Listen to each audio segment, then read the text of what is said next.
Bismillahirrahmanirrahim. Hər vaxtınız xeyir olsun. Çox dəyərli və istəkli Qiyam TV izləyiciləri, növbəti proqramımızda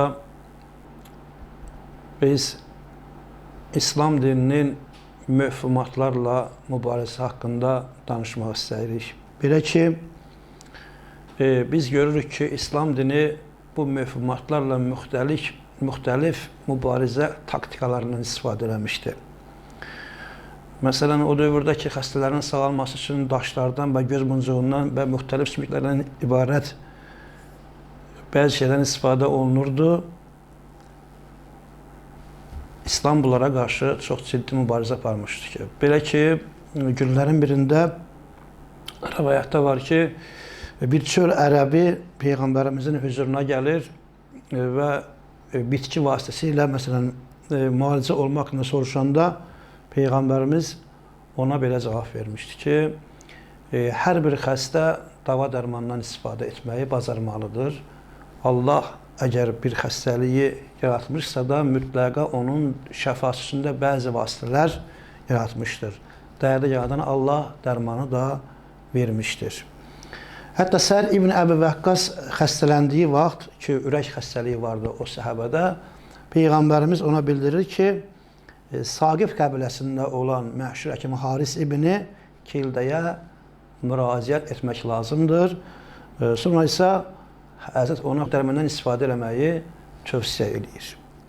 Yuxarıda qeyd olunan əhvalatlardan əlavə də istəyirəm ki, bu proqramda göz muncuğu haqqında iki əhvalatı sizin diqqətinizə çatdıram. Belə ki, oğlan uşağının boğazı ağrıdığından dolayı uşağın boynundan göz muncuğu asan bir kişi gətirir onu Peyğəmbərimizin yanına. Peyğəmbər ona buyurur ki, uşaqlarınızı belə göz muncuqları ilə qorxutmayın. Xəstəliyin aradan qaldırılması üçün Hind qozunun, Hind buxurunun şişəsindən istifadə etmək lazımdır. İmam Sadiq əleyhissalam buyurur, əksər göz muncuqları şirkdir.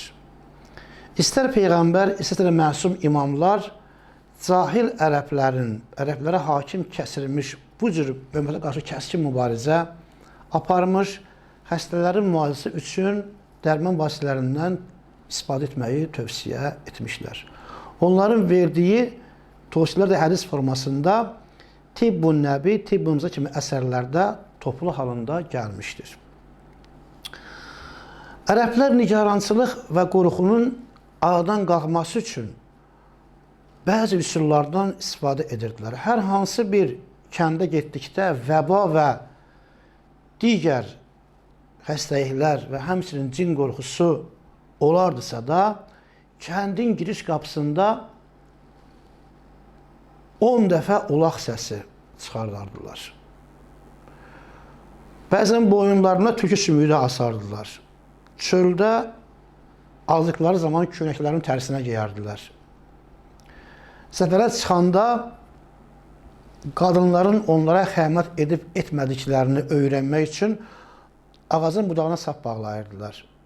Qaydanda isə sapa əl dəyməmişsə demək, qadını xəyanət etməmiş, əgər sap asılmışsa və ya ümumiyyətlə yerində qalmışsa da, deməli, qadın ona xəyanət etmişdir.